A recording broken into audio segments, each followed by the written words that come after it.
because your head is flooded and you're just trying to come back to consciousness of the world around you. It's very disconcerting if you don't take that extra minute or two. It's important because you're literally at a different state of consciousness.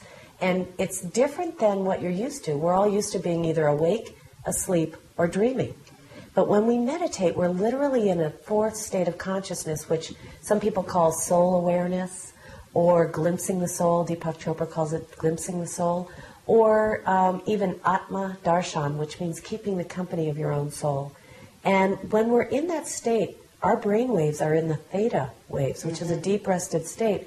So jumping from that into this regular state, the beta state, we're really moving quickly. It's just like jumping out of bed when you think you're late for work in the morning.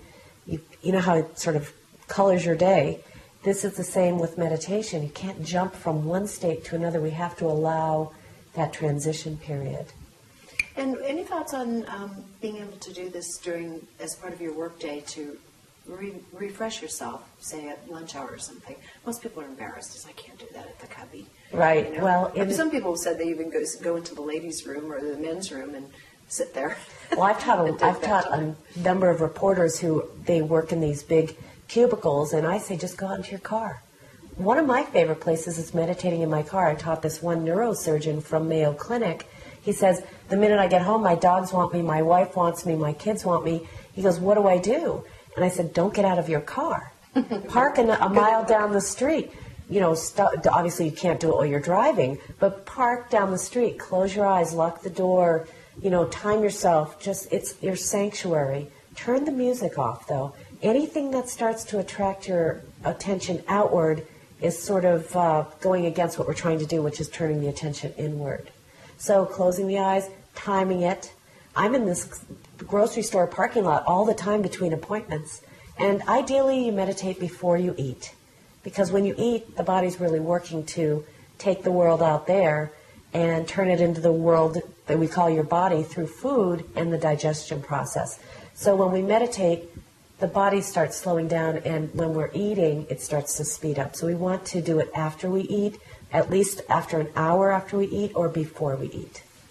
Let's talk about insomniacs, because, this does affect sleep patterns, but I personally, I like it when I wake up. If something wakes me up at 3 or 4 in the morning, that's a beautiful time, I find, the clearest time to meditate. There's not a lot of any kind of noise of any kind, physical, psychic noise, you name it. But what about using this for sleep disturbances? It's a great question. Patterns? Well, one of the things, I've read a lot of research, and a lot of the research proves that meditation helps to reduce sleeping medication, helps to improve the quality of sleep, and sleep is the number one way we get rid of stress in our nervous system. So when we have so much stress that it starts to affect the quality of our sleep, it's a double whammy. We are not able to recover quickly. So yes, meditation has been proven to increase the quality of sleep. Now, I want to just explain this because sometimes when we finish meditating, we feel really relaxed. It feels like, I could go right to sleep. But over time, you're going to really feel clearer. It's sort of this clear awareness. Right. So ideally, you don't meditate right before bed.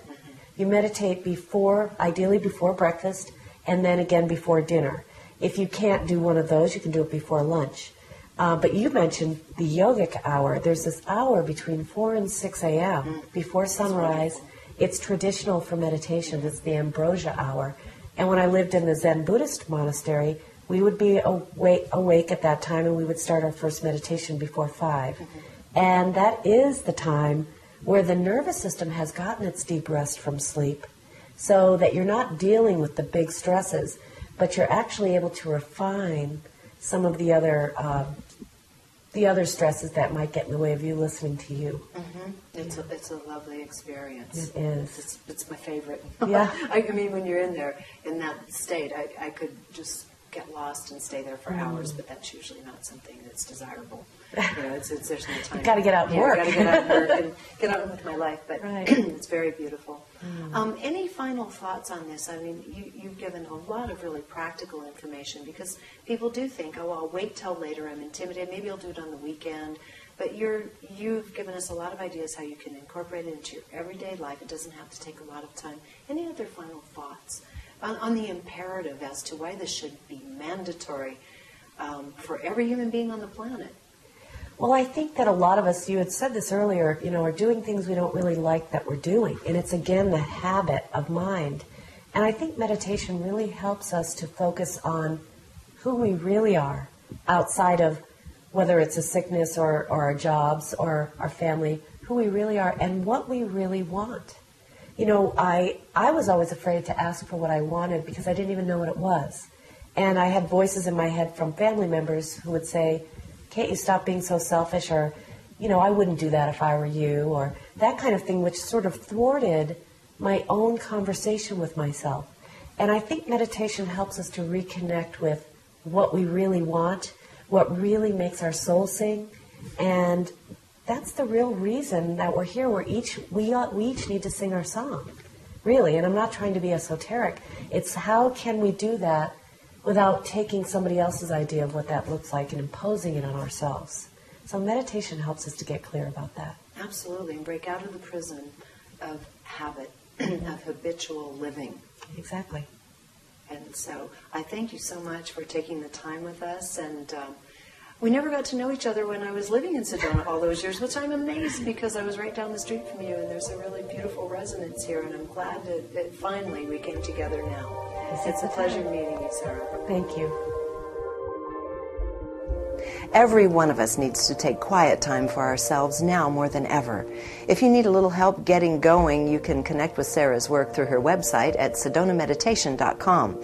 She has some very helpful CDs to help you find your zone so you can begin having the benefits of a clear connection with your own greatest truths. Until next time, thanks for watching CMN.